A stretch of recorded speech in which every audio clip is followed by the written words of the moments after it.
I found the pregnancy test in her secret apartment, the one I didn't know existed, with the keys I wasn't supposed to find, and the list of lies she'd rehearsed to destroy me. She said we'd talk when she got back from her trip, but I made sure that conversation never happened. My name is Levi Henderson.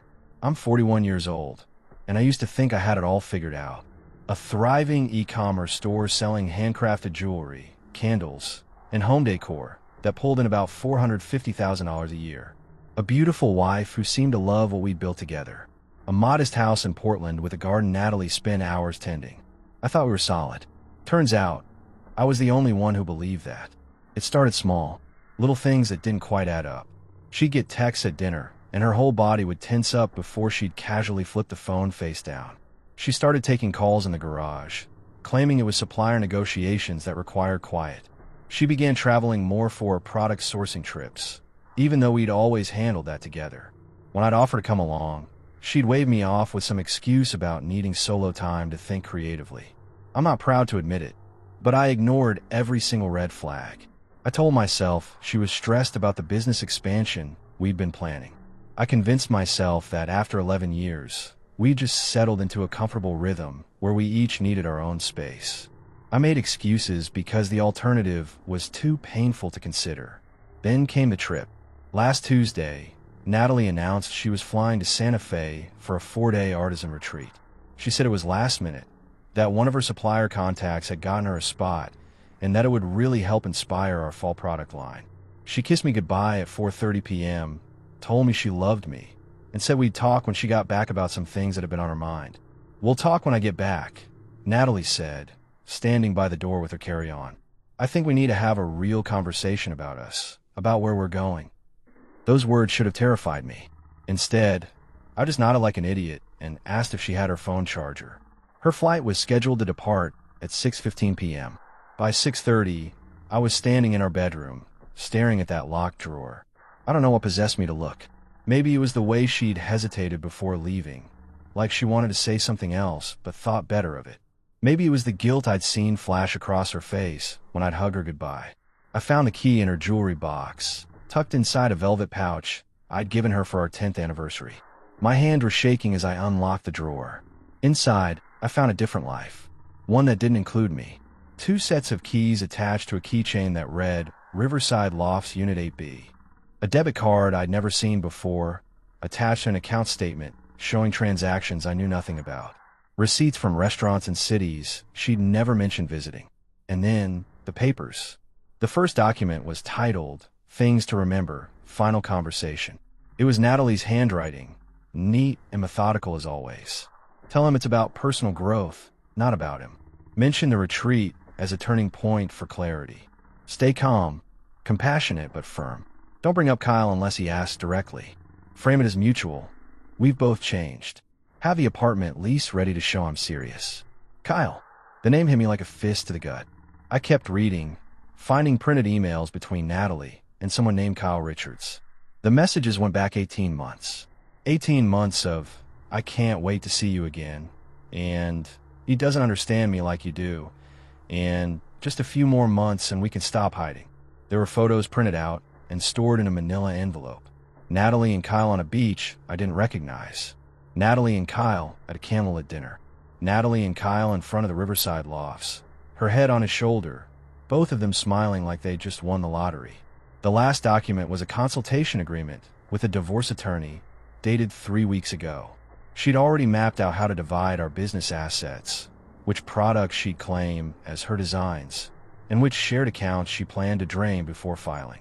I sat on the edge of our bed, holding the evidence of my wife's betrayal, and something inside me shifted. Not broke, not shattered, just shifted, like a switch flipping from warm to cold. She'd said we'd talk when she got back. She'd had it all choreographed. The retreat story, the compassionate speech, the clean exit where she got to be the brave one following her heart, while I played the understanding husband who let her go. But as I sat there, surrounded by the ruins of what I thought was my marriage, I made a decision. She wanted to talk when she got back? Fine. Except that conversation was never going to happen. Not the way she planned it. Not even close. The address on the keychain led me to the other side of Portland, near the river. Riverside Lofts was one of those modern buildings with floor-to-ceiling windows and a lobby that tried too hard to look expensive.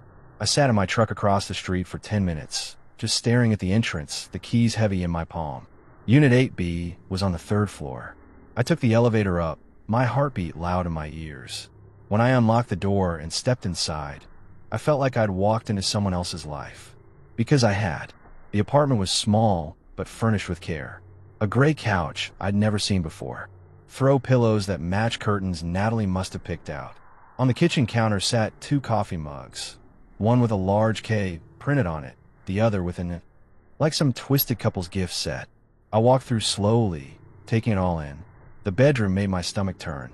Natalie's robe hung on the back of the door, the same lavender one she'd told me she'd lost months ago. The closet held men's clothes, expensive button-downs, designer jeans, leather shoes that probably cost more than my truck payment. On the nightstand was a framed photo I'd never seen. Natalie and Kyle on a hiking trail, both grinning like idiots, mountains in the background. She looked happier than I'd seen her look in years. That hurt more than I expected. I found a drawer full of papers. Lease agreement in both their names, started 9 months ago. Utility bills they'd been splitting. Restaurant receipts from date nights I knew nothing about. And then I saw it. A handwritten note on expensive stationery. Nat, Chapter 14 reminded me of us. Read it when you get a chance. Can't wait for next weekend. Okay. Next to it was a bookmark placed at Chapter 14. I didn't open it. I didn't want to know what part of their story they were romanticizing while I was home alone, believing in a marriage that apparently ended months ago. I pulled out my phone and started taking pictures. Every room, every receipt, every piece of evidence that my wife had been living a double life. Then I left, locking the door behind me like I'd never been there. Back home, I opened my laptop and created a new folder. I labeled it Henderson Business Assets, Complete Documentation. Then I started uploading everything.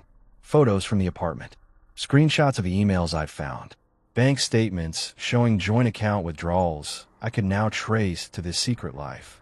But I wasn't done. Not even close.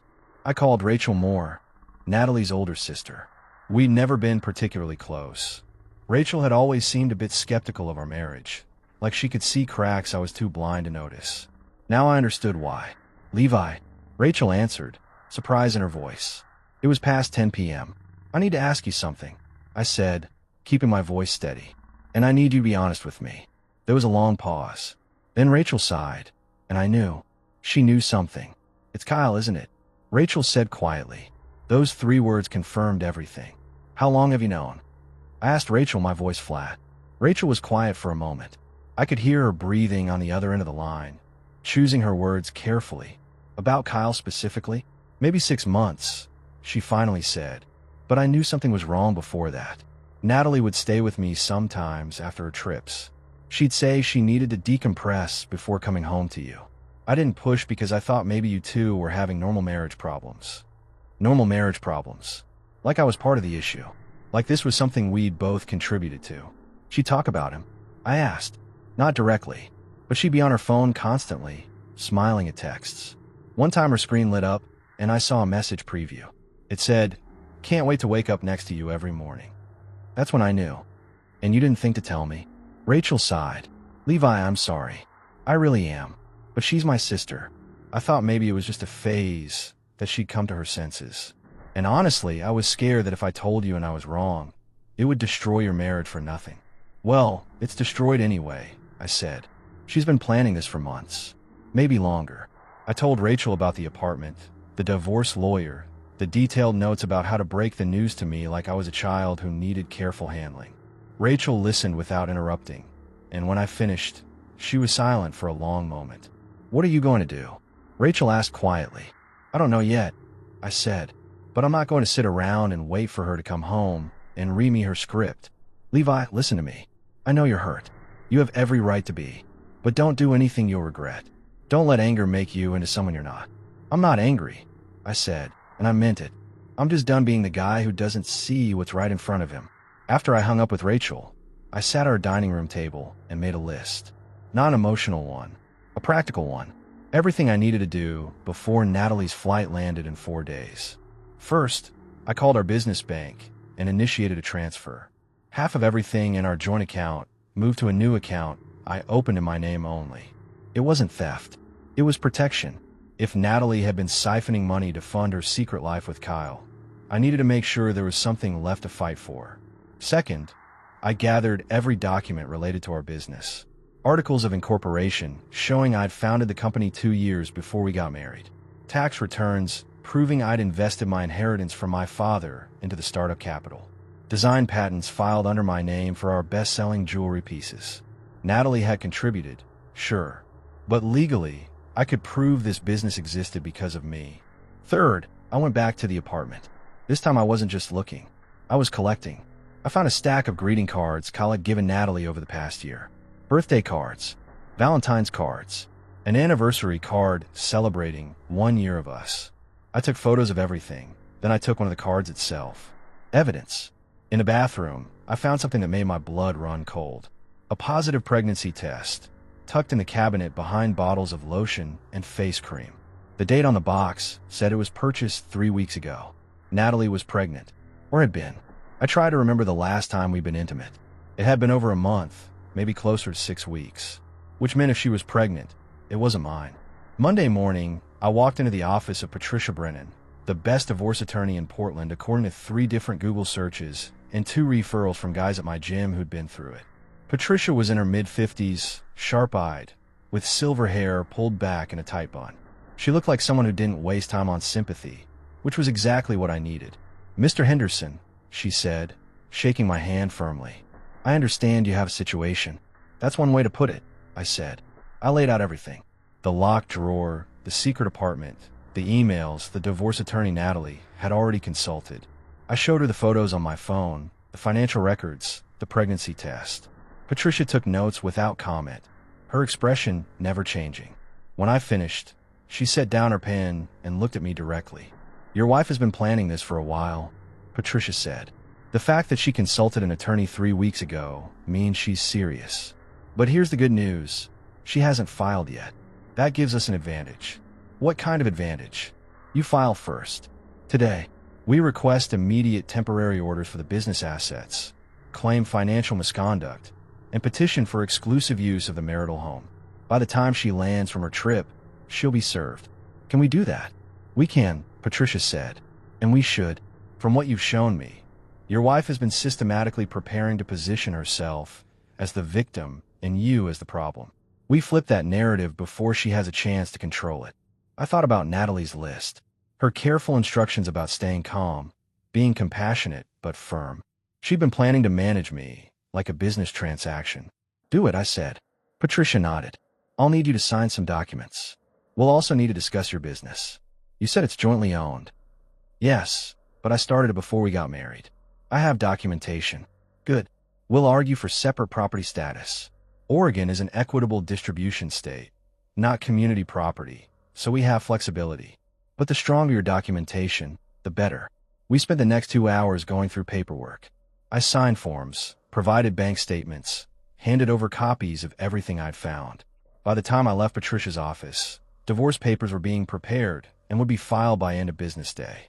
Natalie thought she had 4 days to enjoy her romantic getaway before coming home to deliver her rehearsed speech. She had no idea that by Wednesday morning, she'd be legally served with divorce papers at her hotel in Santa Fe. I drove home and started packing. Not her things. Mine. Patricia had advised me to stay in the house for now, to maintain possession, but I couldn't stomach the idea of sleeping in that bed for another night. Instead, I rented a short-term apartment across town. Small, furnished, anonymous. As I loaded boxes into my truck, my phone buzzed. A text from Natalie. "Hey babe, made it to Santa Fe. Weather is beautiful. Missing you already." I stared at the message for a long moment, then deleted it without responding. She'd know soon enough that I wasn't the same person she'd left behind. Wednesday morning, I woke up in my temporary apartment to a series of missed calls from Natalie. 12 calls between 6 a.m. and 7:30 a.m. No voicemails, just repeated attempts to reach me, each one more desperate than the last. I knew what had happened. The process server had found her. My phone buzzed again. This time it was a text. "Levi, what is this? Why are you doing this? We need to talk. Please call me." I set the phone down and poured myself coffee. Let her panic. Let her feel what it's like when your whole world shifts without warning. Patricia had warned me this would happen. She'd said Natalie would try to control the narrative, would want to have the conversation on her terms where she could manage my emotions and steer the outcome. But that ship had sailed the moment she'd boarded a plane to spend 4 days with Kyle. My phone rang again. This time I answered. "Levi, thank God," Natalie said, her voice shaking. "What's happening?" "A man just showed up at my hotel and handed me divorce papers." "This can't be real." "It's real," I said calmly. "But we were going to talk when I got back. We were going to work through this like adults."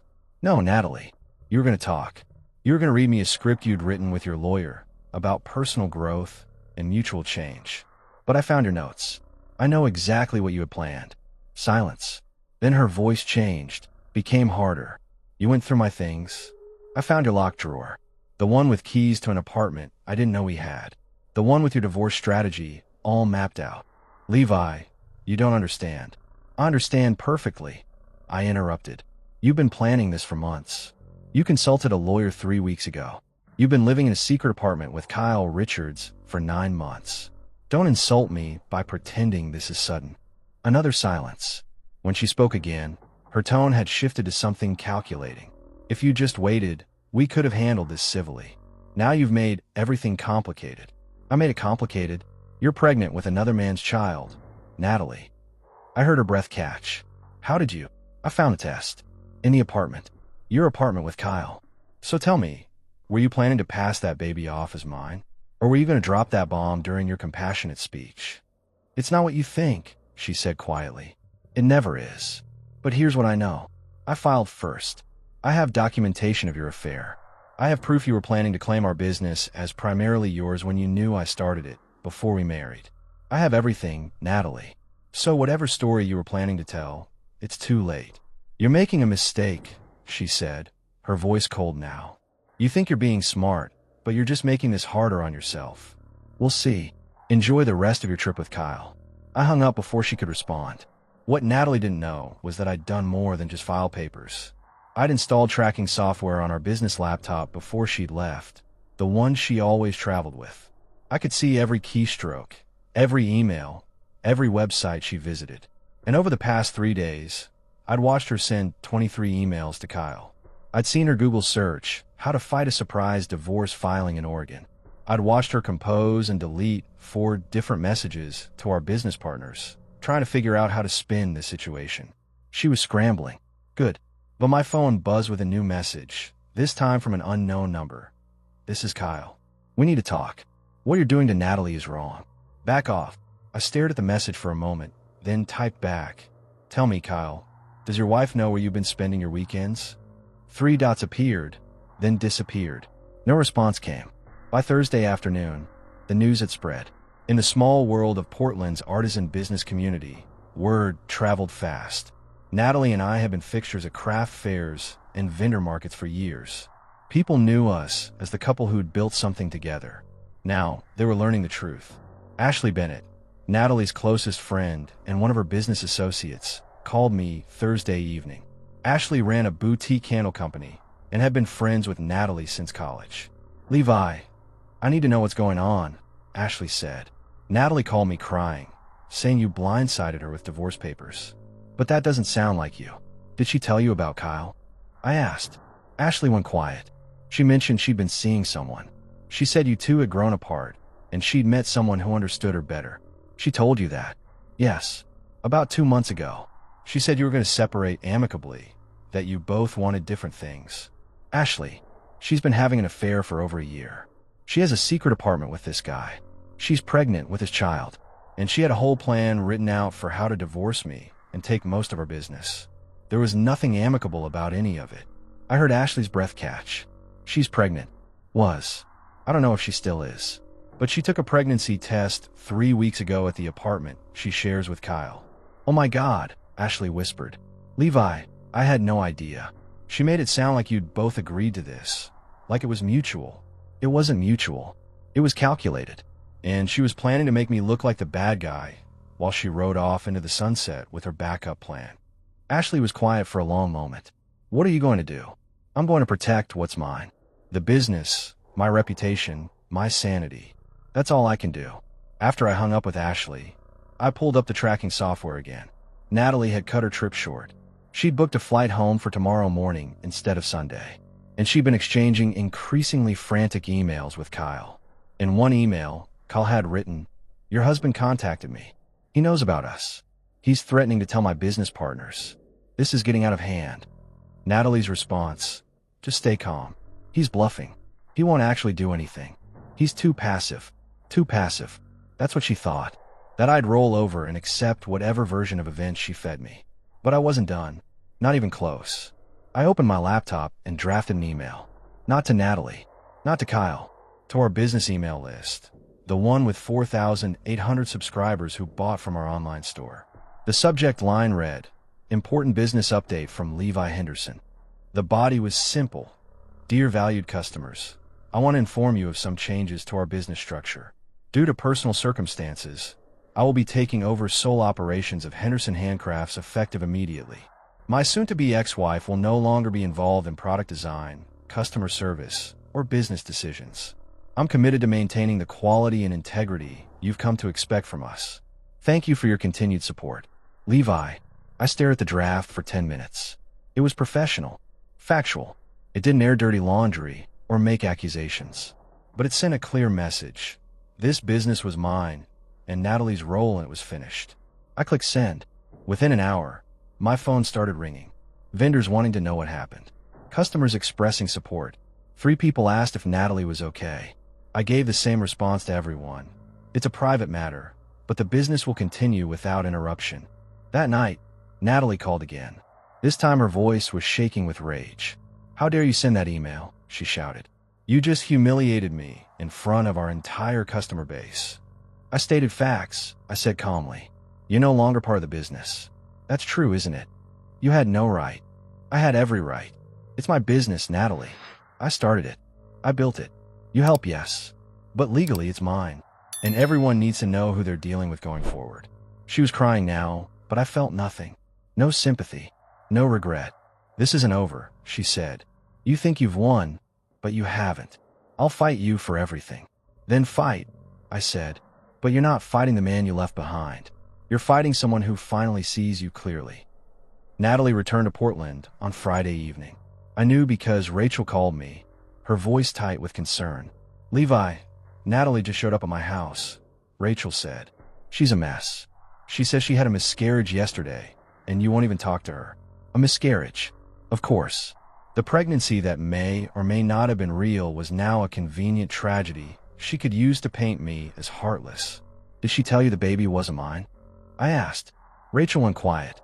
"She said you were accusing her of that, but that you were wrong. That the timing matched up with you too." "Rachel, the last time Natalie and I were intimate was 7 weeks ago. The pregnancy test I found was from 3 weeks ago. The math doesn't work unless she got pregnant a month after we stopped sleeping together." "Oh God," Rachel whispered. "She's lying to you. And she's using a miscarriage, real or not, to manipulate sympathy. Don't fall for it. Levi, I'm her sister. I have to be here for her. I understand that. But don't let her rewrite history. She planned this divorce months ago. She had everything mapped out. The only thing that changed was I found out before she could control the narrative." After hanging up with Rachel, I received a text from Natalie. "I lost our baby because of the stress you caused. I hope you can live with that." I stared at the message for a long time. The manipulation was transparent, but it still hit something in me. Not guilt, anger. She was weaponizing a pregnancy that wasn't mine, a miscarriage I had no way to verify, and trying to make me the villain in her story. I forwarded the text to Patricia with a note. "Document this. She's building a narrative." Patricia responded within minutes. "Already on it. This will backfire on her if she tries to use it in court. We have the timeline." That evening, I got a call from one of our suppliers, a woman named Margaret Reeves, who provided us with hand-blown glass beads from her studio in Seattle. "Levi, I just got a very strange email from Natalie," Margaret said. "She's asking me to send all future invoices and communications to her personal email only. She says you're going through a difficult time, and she's taking over business operations temporarily." "Margaret, that's not true. I sent an email to our customer list yesterday explaining that I'm taking sole control of the business. Natalie is trying to circumvent that." "I thought so. That's why I called you first." Should I forward your email? Please do. And Margaret, from now on, all business communication goes through me only. Natalie is no longer authorized to make purchasing decisions or represent the company. Understood. Levi, I'm sorry you're going through this. After Margaret forwarded the email, I saw what Natalie was doing. She'd sent similar messages to at least 8 of our key suppliers, trying to redirect business relationships to herself. She was attempting to build a parallel operation, cutting me out of my own company. I spent Friday night sending individual emails to every supplier, every vendor, every business partner we'd worked with over the past 6 years. I explained, professionally and factually, that I was the sole owner of Henderson Handcrafts, that Natalie was no longer associated with the business, and that any communications from her should be forwarded to me immediately. By Saturday morning, 3 more suppliers had contacted me with similar stories. Natalie was scrambling, trying to salvage something from the wreckage, but she'd underestimated how many of these business relationships were built on my reputation, not hers. Then I got an email that changed everything. It was from Kyle Richards. The subject line read, "We need to talk like men." The email was short. "Levi, this situation has gotten out of hand. Natalie is not in a good place emotionally. Whatever issues you two have, dragging me into it isn't fair. I'm asking you man to man to back off the aggressive legal tactics. Let's all be adults here." I read it 3 times, feeling my blood pressure rise with each pass. This man, who'd been sleeping with my wife in an apartment paid for with my money, was lecturing me about being an adult. I typed a response. "Kyle, you want to talk man to man? Here are the facts. You've been having an affair with a married woman for 18 months. You convinced her to hide money, rent a secret apartment, and plan a divorce behind my back. You got her pregnant, and now you're asking me to back off because she's emotional? Here's my counteroffer. Stay away from my business, stay away from my assets, and when this divorce is final, you can have whatever's left of her. But if you contact me again, I'll make sure every business associate you have knows exactly who you are." I hit send before I could second-guess myself. Sunday morning, I drove to our house. Natalie's car wasn't there, which was intentional. I'd been monitoring the security system and knew she'd left an hour earlier. I had maybe 2 hours before she returned. I let myself in with my key and immediately noticed things were missing. The antique clock my father had left me, the framed photographs of my grandfather, a collection of silver dollars I'd inherited from my uncle. All gone. I went to the garage and found it worse than I'd imagined. My father's workbench, dismantled. His tool chest, emptied. Even a vintage motorcycle I'd been restoring for 3 years had been moved.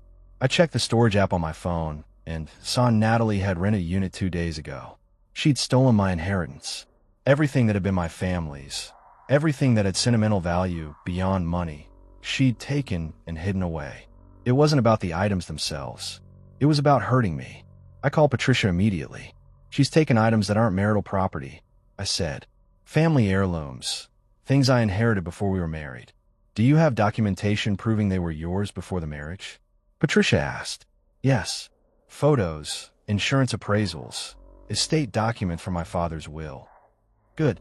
We'll file an emergency motion for return of separate property. She can't legally keep those items. But Levi, be prepared. She's going to claim they were gifts to the marriage or that you gave her permission to store them. I have security camera footage from this morning. She moved everything while I wasn't here. Even better, send me everything you have." I spent the next hour documenting what was missing, matching items to the estate inventory from my father's death 3 years ago. Every item was listed, photographed, and valued. The total came to roughly $35,000 in antiques and collectibles, not counting the sentimental value. But I wasn't done searching. In our bedroom, I found Natalie's new hiding place. Not the nightstand drawer this time, but a box in the back of her closet labeled winter clothes. Inside were more documents. Bank statements for accounts I'd never seen. Investment papers for stocks purchased in her name only. And a notarized document from 8 years ago. I opened it and felt my world tilt again. It was an adoption record. Natalie had given birth to a baby girl 8 years ago, before we'd met, and signed away her parental rights. The father listed on the birth certificate was Kyle Richards. They'd known each other for at least 8 years. This wasn't some new romance. This was a relationship that predated me, that had apparently never really ended. I sat on the floor of the closet, holding the adoption papers, trying to process what this meant. Natalie and Kyle had a child together. They'd given that child up for adoption. And then what? They'd stayed in touch, rekindled things while she was married to me. My phone buzzed. A text from Natalie. I know you're at the house. Get out.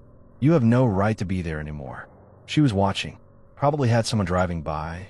Or maybe she installed her own cameras. I took photos of the adoption papers, put everything back exactly as I'd found it, and left. But as I drove away, something became clear. This wasn't just about an affair. This was about Natalie trying to reclaim a life she'd walked away from 8 years ago. And I've been nothing more than a placeholder until she and Kyle figure out their second chance. The call came from Rachel on a Tuesday evening, 3 weeks after I'd filed for divorce. Her voice was different, harder. Levi, I need to tell you something, Rachel said. Natalie's been lying to me. About everything. What happened? I found out about the baby. The one she gave up 8 years ago. She never told me, Levi. I'm her sister, and she kept that secret for almost a decade. And when I confronted her about it, she tried to spin it like you'd invaded her privacy by finding the adoption papers. I was documenting missing property, I said. She stole my father's belongings. I know. She told me you took them. But I called the storage facility and confirmed she rented the unit. She's been lying to everyone, including me. And I'm done covering for her. Rachel told me everything. How Natalie had been coaching her on what to say if anyone asked questions. How she tried to get Rachel to lie to my attorney about the timeline of the affair. How she'd asked Rachel to claim I'd been emotionally abusive during our marriage. She wanted me to testify against you. Rachel said, her voice breaking. My own sister wanted me to perjure myself to help her take everything from you. I can't do this anymore, Levi. I won't. 2 days later, Rachel sent me an affidavit. In it, she detailed every conversation where Natalie had admitted to the affair, discussed her plans with Kyle, and acknowledged that she'd been preparing to divorce me for months before I found out.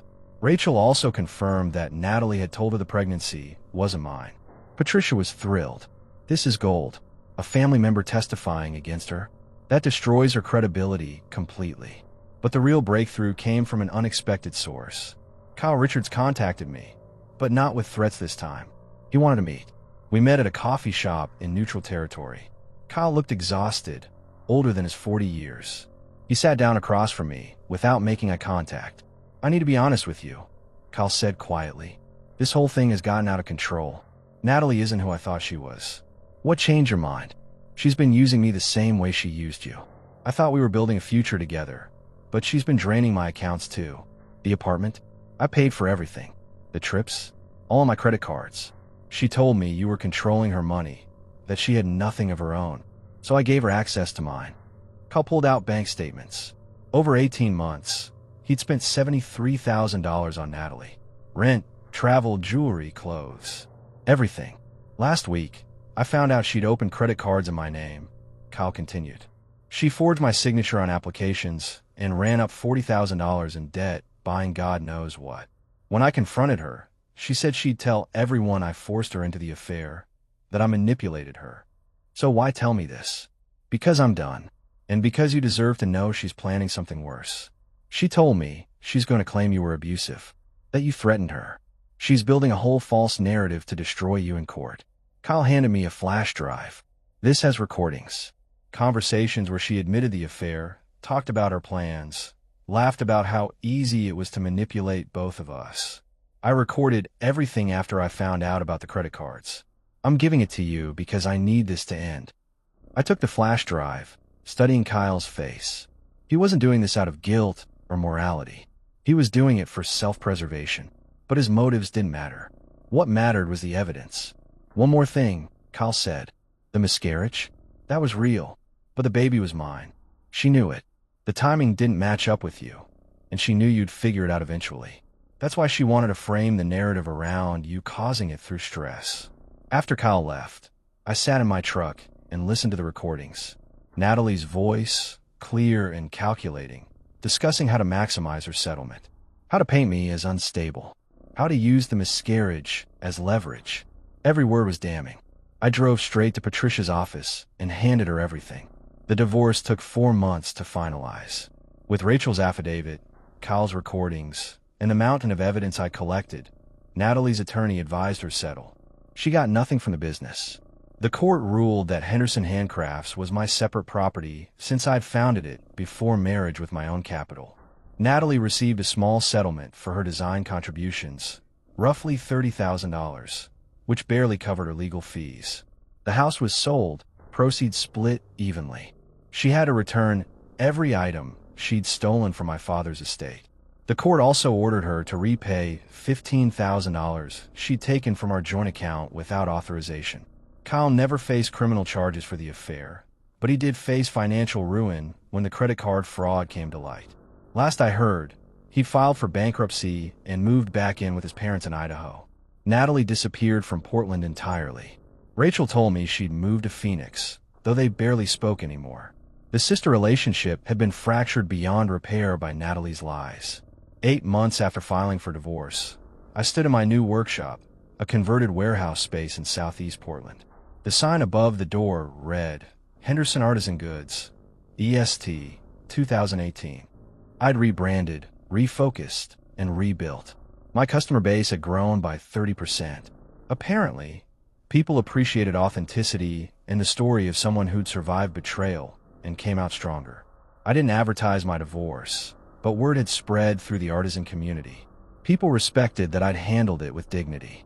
I'd started dating again, nothing serious yet.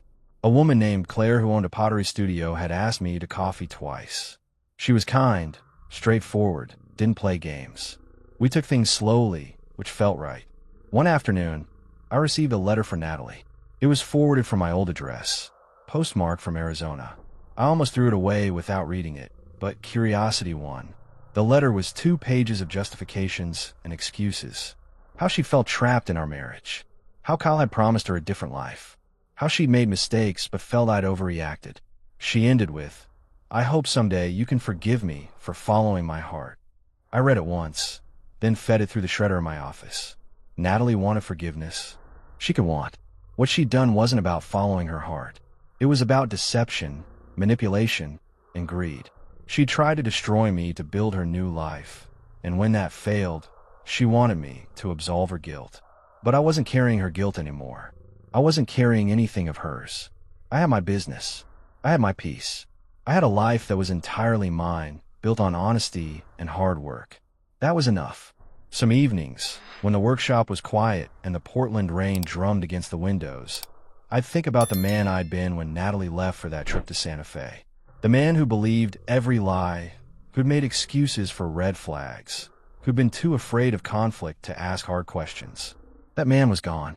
In his place was someone stronger, someone who knew his worth, someone who'd learned that silence wasn't weakness and that walking away wasn't giving up. Natalie had said we'd talk when she got back. She planned the whole conversation, scripted every word, anticipated every reaction. But that conversation never happened, not the way she'd wanted it. And that was exactly how it should have been.